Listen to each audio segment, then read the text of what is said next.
This week on Queen's Conversations, join your hosts Lucia Dragos, Noran Omar, and me, John Collins, as we talk with New York Assembly member Jessica Gonzalez Rojas from District 34. She's a co-sponsor of the HALT bill, which stands for Humane Alternatives to Long-Term Solitary Confinement. Here's this week's Queen's Conversations. Welcome to Queen's Conversations. Today we're talking about HALT, the Humane Alternatives to Long-Term Solitary Confinement Act. A bill that passed both houses and is awaiting Governor Cuomo's decision. We have with us today, we're fortunate to have her, Assembly Member Jessica Gonzalez Rojas from Assembly District 34. How are you today, Assembly Member? Good. Thank you so much for having me. Could you explain to us what the important facets of this bill are? Well, the most important thing to know is that the practice of solitary confinement is actually considered torture by the United Nations. So solitary confinement is pulling someone out of the prison population and segregating them from the rest of the prison community and putting them in a space that's approximately the size of an elevator for up to 23 hours on end without any other human contact. So that practice has been deemed torture by the United Nations. And quite frankly, the HALT Solitary Confinement Act hasn't totally eliminated the process. I would actually love to see the practice eliminated, but it has reduced the time by which someone could be held in solitary confinement for 15 days. And this is so important because there's so many stories about people who have really suffered their mental wellness from being put in solitary confinement. It's not a practice that helps rehabilitate someone. It actually harms them further. Khalif Browder is someone who is a young person who was charged with stealing a backpack, put into solitary confinement for years on end, ended up coming out because he was innocent, and then killed himself because of the mental degradation he experienced while being in solitary confinement. So I consider it torture. It's considered by the United Nations as torture. And I was so proud to vote on a bill that significantly reduced the amount of time someone could be held in solitary.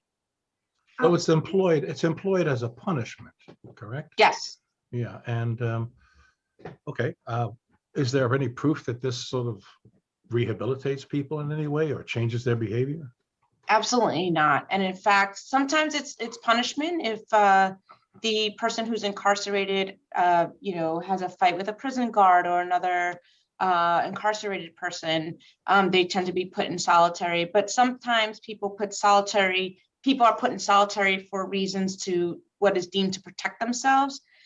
So when I spoke on the floor of the State Assembly in support of this bill, I got the story of a woman who was pregnant and was put into solitary confinement, and the stress of solitary confinement actually had her go into labor at 5 months, which was, tragic. She was carrying twins, and she went to labor and gave birth to 2 babies, Jacinta Rain and Julius Kingston. And Jacinta Rain was only 9 ounces. Not 9 pounds, 9 ounces, and lived for 22 minutes and died on her chest because, the stress of the conditions that she was birthed under was too much. So, this has real harms and has actually taken the lives of so many. Who has the power to put somebody into solitary confinement? How is that decision made? Are you knowledgeable about that?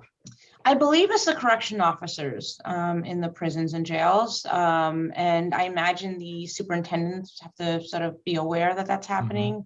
Mm-hmm. One of the first acts I did as a state assembly member is visit a prison.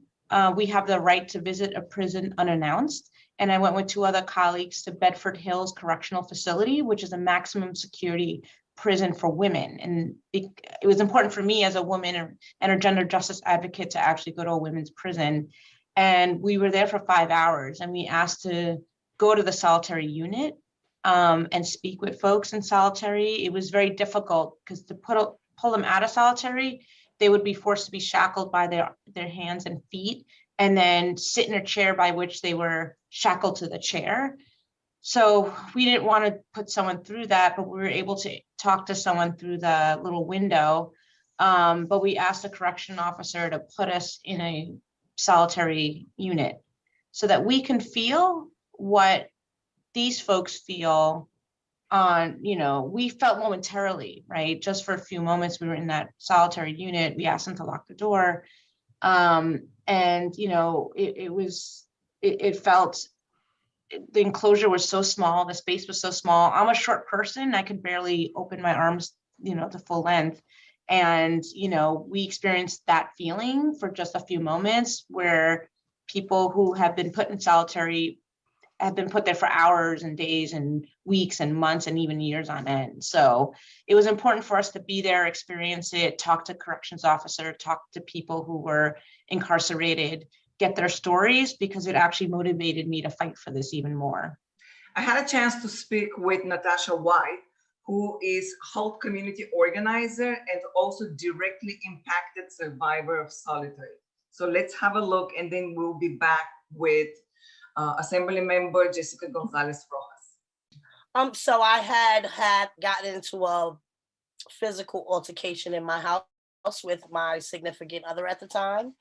And my organization, which was the Close Rikers Campaign, Just Leadership, we were going to Albany to lobby, and Halt was there.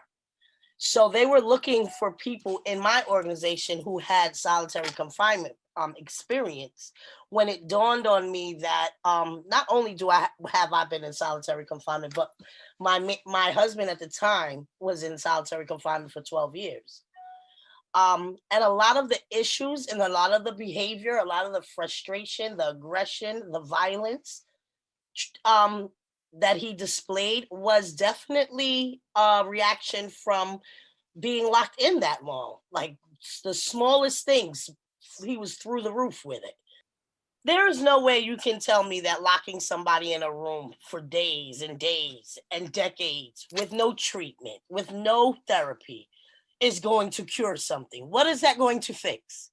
It just makes it worse, because now you're giving them mental issues, emotional issues. Who do you think they have to talk to while they're in there? You start talking to yourself. After a while, you start thinking that's normal. You're counting the bricks on the wall, mutilating yourself just to get to the doctor. I know people who have rubbed their knuckles raw just so their hands would bleed, so that they would have to take them to the clinic so you can see somebody else. It's inhumane and it's torture. There are instances where, as in my husband's case, he went in as a known gang member. He was 17 years old though. And because he was a gang member, they never even put him in population. They put him straight in solitary. So for 12 years, he was fighting to get out. He had never even done anything inside of the jail yet to get there. So it was like a preventative measure. There are some people that go to prison and never get out, but the majority of the people that go to prison end up coming home one day. And now this person who has, on top of the issues that they already had, because I don't believe that anybody just commits crimes because they think it's normal. I think certain people are a product of their environment. They have to survive some form of way. And if you have to live like that, you already have trauma. So now you go to prison and you get more trauma. And then you come home and now you interact with the people who have been here and don't know your experiences. They don't know the environment that you just came from. So they interact with you on a normal level when you have not been able to mature normally because of the confinement of prison itself. So prison inside of prison is like it's like you press stop on somebody's growth. So now they come out, and this is the person that lives next door to you, that's in the apartment next door having nightmares, in the apartment next door paranoid, in the apartment next door possibly with severe mental illness that nobody sees because they're not wearing it outside. These are people you're going to interact with. A family member maybe dating somebody who was in prison before. And if that person was in solitary confinement, the chances of them being mentally ill is big. Men's prison is rougher, it's more violent, but as far as support goes, they have more support than us. Most women go to prison, their husband is not sticking around. Their mothers and fathers can't really support them because now you're taking care of my kids. You know what I mean? When a man goes to jail, I know men that have gotten married in jail that through somebody they met in a letter. Women coming to the prison to visit them, multiple different women on multiple different days. Women don't have it like that. We don't have a lineup of men ready to come visit us, ready to marry us and take care of our kids for us. We don't have that. So you're lucky if you have one or two parents or a sister that's coming to visit you once a month. Then there's also there's 3 women prisons. So if you're far, far away, I never got a visit in prison. Never. And what about the solitary confinement in women's prison? Solitary confinement in women's prison is even worse because we don't have nobody checking for us. So I know a girl, she was sleeping with one of the officers, and when she got pregnant, they put her in solitary to hide it, and they claim she hung herself. She didn't hang herself. She was on her way home because nobody sees what goes on once you're in there. Nobody can hear it. And the women's prisons, the women's facilities are fairly new, so even the cells are built differently. So the solitary confinement in women's prison is noise proof. So you can't, if you're outside, you don't hear what's going on inside. Why are they soundproof? Because I don't know if there is a tape that plays the sound. Somebody recorded, in my organization recorded how an hour sounds in solitary confinement. All you hear is screaming, banging. It sounds like it's just a sound that you can't get out of your head because people are trying to communicate and bring out their frustration any way they can. So it's a constant 24 hours. Whoever's not doing it right now is sleeping. And then when they finish and whoever was sleeping wakes up, they start. So it's like a constant banging and a constant screaming. So I guess they did that so they don't have to hear it. I know with the whole bill now, still the solitary confinement, it's not going to be eliminated. It's going to be probably 15 days at the max, which is still so much better. We're not finished. This is the beginning. So, okay, you're giving us 15 days? Okay, we'll take your 15 days right now. 15 is better than what we have. Until there's 0, we're going to keep going because there is no justice and no rehabilitation going on in these New York State prisons. And then we come in other states with it. We're going to come across America and make us free like we're supposed to be. This is supposed to be the best country in the world. This country has the highest prison population, the highest homeless population. What happens if Governor Cuomo doesn't sign it? Is this still going to be in like what is the process that's going to happen? Well, the great thing is that we passed the bill overwhelmingly, and we have a veto-proof majority. So if we have to go to the veto override the veto, then we can do that. Hopefully, it won't go to that. We heard the governor plans to sign it by the end of this month. But we're certainly keeping the pressure on because it's just simply the right thing to do. And is there anything that people can do to help that process? Absolutely. They can call the governor's office. They can, tweet at the governor. I think the more pressure that we put on the governor to ensure that he signs the bill, the better. After it was passed, there was a celebration actually outside the governor's office in Manhattan. There was music and drums and singing and dancing. And, for once we had a celebration of something that was really positive. We had family members of Khalif Browder there. We had family members of people who have been formerly incarcerated. We had, loved ones and advocates and children, right? It was exciting because in a time like this, we do need to celebrate these wins. But part of the call to action was sign the bill. We need you to sign the bill. So it was also a moment to be outside the governor's office and demand that he sign the bill and do the right thing. Is there anything that you want to add? Yeah, I think I want to add that this is a first step. There's a lot more criminal justice policies that need to be advanced.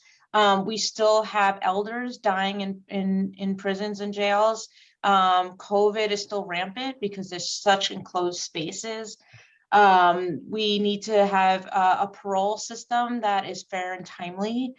So there are a number of criminal justice bills that I've also co-sponsored and want to continue to push for, because we really need to address the ways in which we're addressing the criminal justice practices in New York State, and keeping our elders who have served over 15 years, but yet don't have a parole opportunity in sight. They need to be given that opportunity. There's so many elders who are in prison who have changed their lives around, who have gotten degrees, who have mentored others, who have felt real remorse for their crimes. And no one should be held to the standard of the lowest part of their life. And if we see folks really turn their life around, in a system that doesn't support it, right? As we mentioned, the system is not really rehabilitative.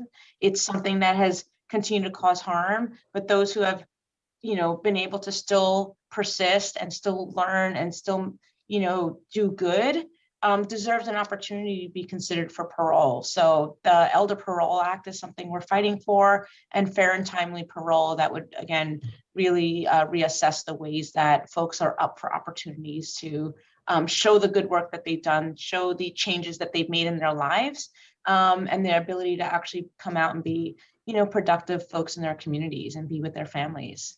Who are your co-sponsors? You're getting a lot of support for this bill. Is it cross-party lines, or has it become a political issue in any way? The Halt Solitary Confinement bill? Yes. That was, I wasn't the main sponsor. I was a co-sponsor. Right. The main sponsor actually is my neighbor in the state assembly, Assembly Member Jeff Aubrey, who's been there a very long time, but he's been a vocal advocate for criminal justice. He's really led on so many important issues like the Rockefeller drug laws. And he's been fighting for the Halt Solitary Confinement Act for 17 years. So it was actually quite inspirational to support him and be a co-sponsor. And being co-sponsor says, hey, Assemblymember Aubrey, I like that bill. I like that idea. Let me show support. So that's what it means to co-sponsor. But he was really the leader, and it's important to elevate that leadership because, when these things aren't popular, he stood up for justice, and we want to show support. So we sign our name to the bill, and we support it. And to watch him debate that bill and fight for that bill when it came up for a vote was really empowering. And I made sure I stood up and shared words, and I shared the story of the young woman who lost her baby in solitary, because I felt it was important to articulate and support that fight. And you had support across party lines. Yes, I believe so. We ended up getting 101 votes for the bill. Wonderful, wonderful. Yeah. How one starts a bill for young people that want to be in politics? How do you start? So actually, a lot of bills don't come from legislators. They come from communities and advocates. So, and that's something that's really important to me as a advocate. If there's an issue in the community that feels unjust and someone's experiencing it and they want to see a change, they can go to their elected official and say, I have experienced this challenge, it shouldn't have to be this way. I had to deal with the state level. What's important to know, whether it's a state bill or a city council bill or a federal bill. So sometimes there's like confusion where the issue should lie, but coming to folks like me and saying that these are issues that I'm dealing with, I could say, well, I could, introduce a bill addressing that. And I would take the kind of concept and take it to the state assembly. And there's a whole team of folks that actually write the bills. And we negotiate to make sure it's reflective of what I want to accomplish. And then I introduce it. It's a whole sort of internal assembly process, but I get it introduced. It gets assigned a committee. There's all sorts of committees. I'm on the committee on environmental conservation and the committee on cities and children and families and social services. So it'll go through a committee, and then the committee passes it through, and then it gets to the floor, and we'll be able to vote on it or not. Not every bill gets on the floor, right? Things get stuck in committees, and but essentially that's the process. But it actually begins with an idea, and often a problem that there's a solution for that oftentimes people in the communities experience themselves. So I think that's something I really want to highlight, that anyone can be, an advocate and be a kind of part of the solution. So I want to make sure folks know that. There isn't like an age limit, or anyone that's part of a community that is facing a challenge can come to you, or does it have to be a certain age or a certain type of community? No, it's so important that actually young people know that they have a voice. And the work I used to do prior to running for office was around building consciousness around your power, right? And what's important to know is that age is not a barrier. The language you speak is not a barrier. Your immigration status, or whether you're a voter or not, shouldn't be a barrier, right? Everyone lives in a community, and everyone is experiencing government in different ways. And it's important to hear from those people who are most impacted by the policies we pass, whether they're a 15-year-old or a 85-year-old undocumented abuela, right? So I think for me, at least for me, it's important to hear from everyone in the community, and especially when there's ideas, because, I operate in a certain lived experience, and when I have folks that have different lived experiences share their voice and their ideas, it actually brings new light. That's why diversity is so important, because if you operate in a space where you're only with people like you don't hear about challenges and opportunities. But when you surround yourself by people with diverse experiences, whether it's age or language or culture, it becomes a more rich way in which we can make sure we have a state that works for everybody. Thank you so much for your time. That's it for today's show. We'll see you next time on Police Conversations.